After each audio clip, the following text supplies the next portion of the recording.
Hello, hello, hello, my darlings. Thank you for joining me on A Slice of Life, A Slice of Life. If you've been walking with me, you know what we're going to talk about. We're talking about super aging, getting older without getting old. And what I try to do, no, not what I try to do, what I hope I do, what I plan to do every time is to motivate you into super aging. Baby, we got the super age. We got to keep on going, keep on moving, keep it going because life is going on before you know it, it is over. And so I need you to get all the way in it, like jump all the way in it. Super age, jump all the way in it. You're going to get older, but baby, we're not getting old. No, no, no. So what I have to tell you today? Well, let me tell you something. My daughter found this article for me. It says Gloria Gaynor hit hard times after I Will Survive. I Will Survive. You know that lady, Gloria Gaynor? She said now she's back. Baby, this is what I like. Look, look, look, look. Look, look, look, look, look, look. Can you see? Can you see? I want you to see. 45-year-olds, I need you to look at her. 55-year-olds, I need you to look at her. 65-year-olds, I need you to look at this sister. Can anybody see? Can you see it? Can you see it? Look, look, look. Can you see it? 75-year-olds, I need you to look at her because she's 81 and I'm 82. That's what I'm talking about. Man, she is a slice of life. You know what? And she's about to go back on the road. She said she had a rough time. It was rough. She had a rough time. And you know, I'm thinking like, how you had a rough time? You got all your house, you got this, that, and the other. You are a celebrity. Once a celebrity, as Harvey Scales used to tell me, once a celebrity, always a celebrity. But she said for years she stood alone on stage singing over pre-recorded audio tracks, no more. At the upcoming show, Miss Gaynor, 81, will be performing with a 10-piece ensemble that included a horn section and a trio of background singers. That's what I want. You know, I was thinking about not doing my one-woman show. I was thinking like, I don't know what I was thinking. What people would think. There I go, not following my own advice. What people gonna think about me doing this one-woman show? And why would I do it this way? And why would I do it? I just been back and forth with it. But this right here gave me inspiration to get my show going. And so it has taken Miss Gaynor a lifetime to deliver a diva line. She is now a deep. You know how long she's been singing I Will Survive? And she's just not getting to the stage, but she's going out at 81. Oh my God, I am just so excited for her. And since making the decision to take charge of her life and career, she has finally become a match for the self-assured vocalist heard on so many recordings, including her latest single, Fighter Known, a song that harks back to disco's golden years while sounding very much of the moment. I feel like a butterfly coming out of a cocoon. Let me say what she said again. For the people in the back, Reno, she says, I feel like a butterfly coming out of a cocoon. Where are my butterflies at? Where y'all talking about where them boots at? Or where them fans at? Where are my butterflies? Where are my butterflies on the other side of this screen? I pull this hair down. We know when I get new hair, it X up. You know this is new hair because it's still moving. Listen to me. Listen to me. It's a bunch of butterflies on the other side of the screen. You're all up in a cocoon. Some of y'all are still in the cocoon. I'm trying to get you out the cocoon and come on and bloom. Blossom, baby. Blossom. You're going to feel so much better. You feel so much better when you know you can do all the things you want to do. This is getting on my nerve, but y'all just bear with me. Okay. I feel the hair moving. Listen to me. You know, I don't have makeup and all that. That's me right here. Me, myself, and I. Anyway, I want to say to you, you blossom. You feel so much better. You see, you can get up and find this jacket. I found this jacket. It's got shoulder pads in it. You don't have to worry about anybody saying, well, why you got that jacket on with shoulder pads? You just get up and find the jacket and put it on and say, ooh, I feel good. And I was over in a Nike store today, and a young lady said, oh, I like your jacket. I said, thank you. It's vintage, and it is. But I didn't need her thank you because I liked it all day today.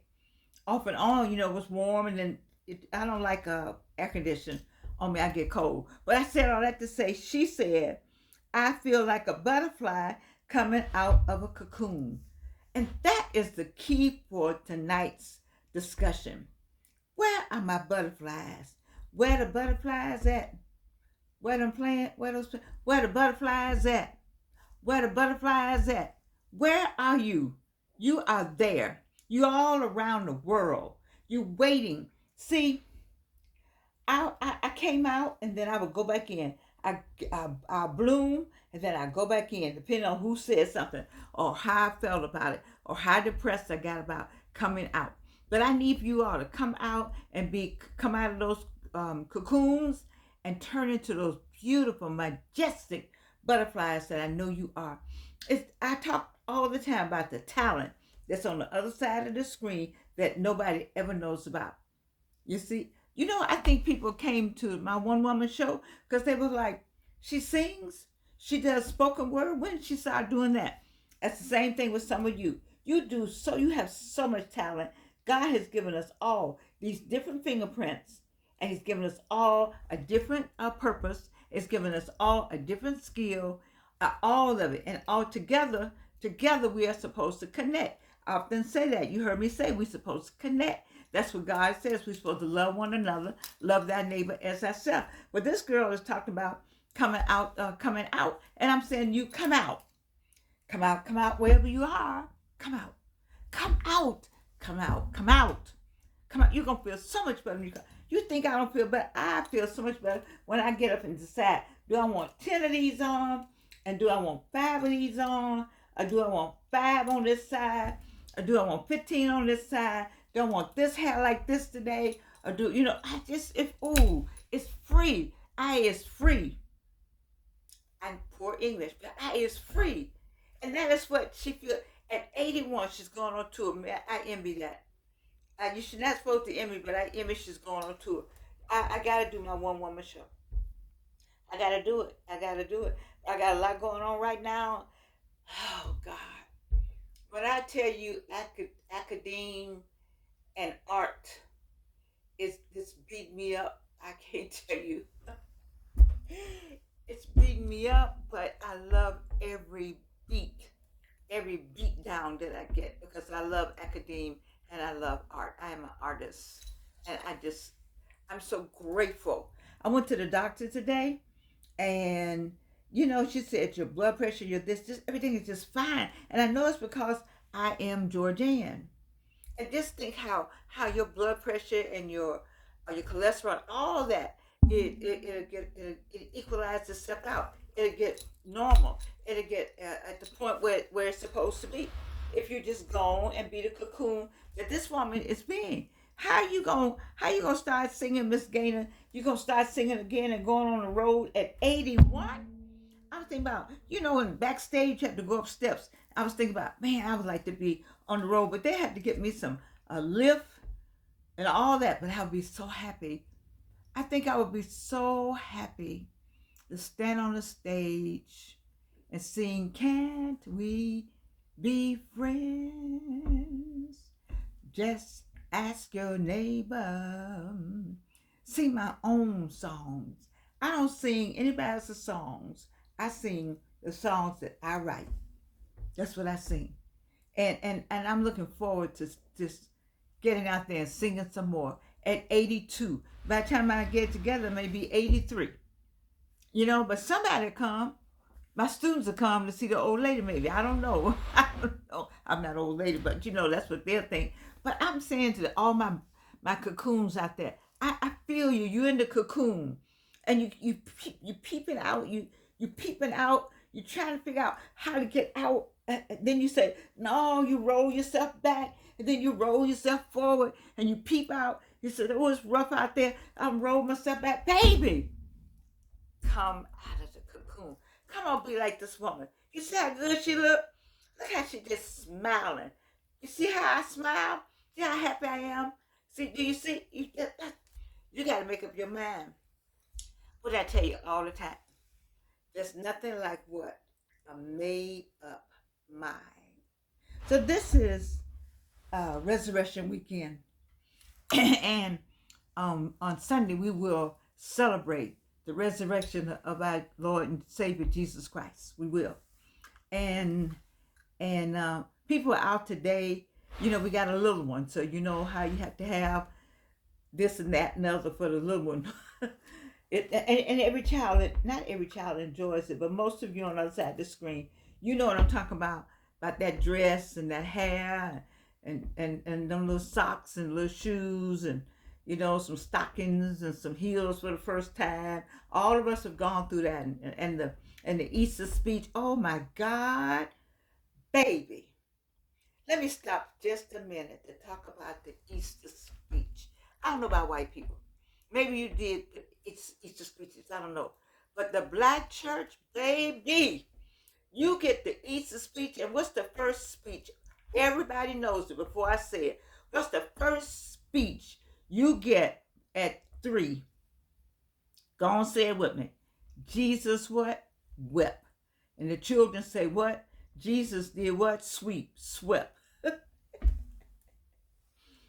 It's some little kid right now trying to get Jesus wept. And the mama trying to explain about weeping. Oh, Lord. Oh, Lord.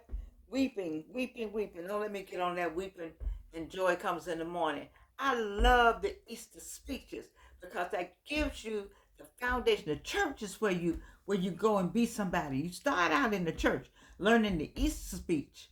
And so that when you get to Congress, when you get to the courthouse, when you get in front of the classroom, when you're somewhere at a CEO, you know how to stand properly. You know how to stand up and speak out your inside voice and your outside voice. You know how to enunciate and pronunciate. Come on, Dr. Annie Chaney Jones. You know all this in an Easter speech because mama gonna be sitting there. And then when you want to smile and do it right because mom and daddy, grandmama, granddad, everybody's sitting with the camera waiting for you to say that Easter speech. Yes, that is the black church. I don't know about any other church. I just know what's going on this weekend because we're celebrating on Sunday. And so this is new for me. So I've been here long enough for it not to be new, but it's always new for me because I grew up in the North where Friday, a Good Friday, baby, that was like the most sacred day of shopping. That was never going to happen. Shopping? Mm-mm. It was usually cold and dark. Mm-mm. We didn't play with Good Friday. You see, but we've been out and the sun was up and people were out and stores were open and all kind of things, but all day I still got it going on in my head. What goes on Good Friday? What happened on Good Friday? I can't help but think about it because that's what I know. So having said that, I want to go back to Gloria Gaynor hit hard times after I Will Survive. Now she's back. Look for that article. Gloria Gaynor hit hard times after I Will Survive. Now she's back. When you coming back, baby? Come on back. Come on back. Be the butterfly. Bloom. Bloom. And be grown. I was grown today. I felt grown today. Let me do another little thing, something. I saw a couple out when we went out to eat, all of us, and he looked like man. I'd be glad when this conversation is over. So we tried to figure out what's the first date. But as we passed them, it was very. You can feel the anger on both sides. And I thought about here we are on Easter weekend and on, Christ tonight.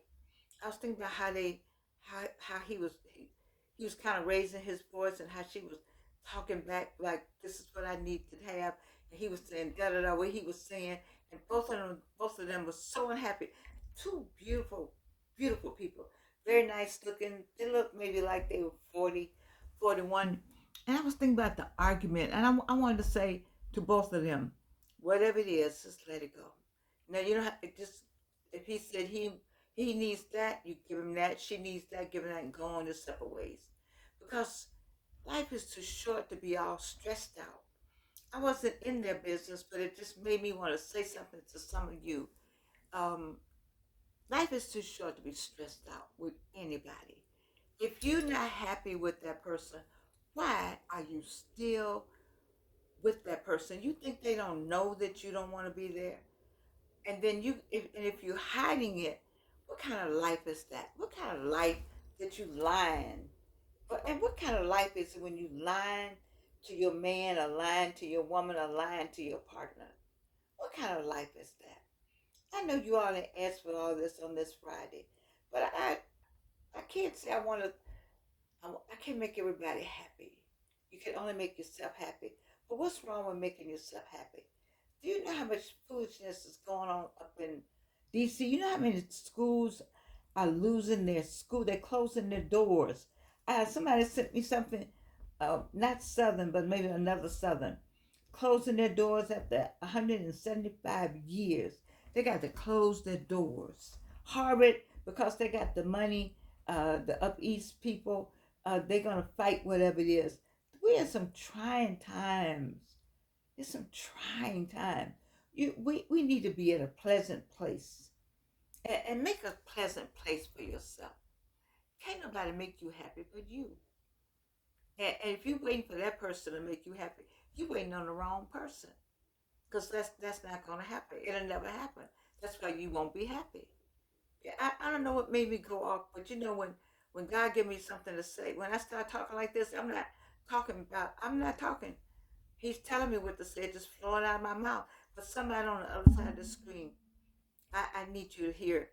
I need you to replay this and listen to it. In the meantime, in between time, this is Resurrection Sunday weekend. And to you who believe, um, have a wonderful Sunday. We have other um, we have other faiths that be doing something else this weekend. Whatever your faith is, because then you don't have to be a Christian to enjoy the weekend. That's not even. I'm not going to play like that, you know. But whatever your faith is, I hope you have something you're holding on to, because of what's going on up there, what's going on, you got to have something to hold on to. You need a prayer cloth, a prayer band, a prayer group, a prayer something, because it doesn't look good. But you know who we are. We are super aging, baby. We're getting older without getting old, and we're wise. The people who watch A Slice of Life are wise, smart. They pay attention, and that's why they watch me. They say, "What you gonna say next, Georgianne?" Because I like what you're saying, and for that I'm grateful. Thank you. I thank you for subscribing and staying with me and walking this journey called life. And what's the good thing about all of it? These crazy glasses I found, which I like these. Baby, wait a minute. Have you been on TikTok? Wait a minute. Please go on TikTok and look for the people who talk about all the money that we, I'm included, have paid for some stuff that costs $2 or $10.99. I love you. Oh, Lord Jesus. I'm guilty. I love you. I do. I do. Have a good weekend. You know, Georgianne doesn't work on the weekend. And you can't do anything about it.